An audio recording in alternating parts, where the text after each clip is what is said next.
која се однесува за бројот и присуството на бездомни куќиња, односно куќиња кои што се наоѓаат на јавните површини, најчесто во градовите, па и во руралните средини,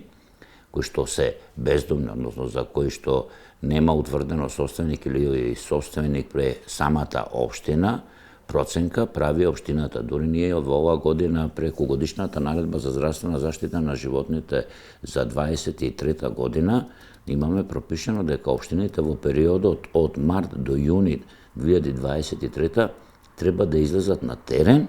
и да ја извршат проценката врз база на тоа тие носат и својата годишна програма за справување, односно онај систем, значи залови, лечи, стерилизирај и врати, социјализирај доколку имаме работа со одредени агресивни куќиња и врати на местото на заловување. За да може таа годишна програма да биде реална и да знаат општините, значи со колкав број приближно 100% сигурно не може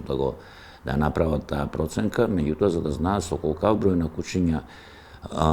имаат работа или колкав е бројот на таа популација во одредена општина, тие, значи, како што кажав, ова година посебно се задолжени во периодот од мај до јуни со годишната наредба да завршат таа проценка и врз база на тоа да знаат утре и при распишување на одредена тендерска постапка или доколку имаат свое јавно предпријатие, дали треба капацитетите да се зголемат.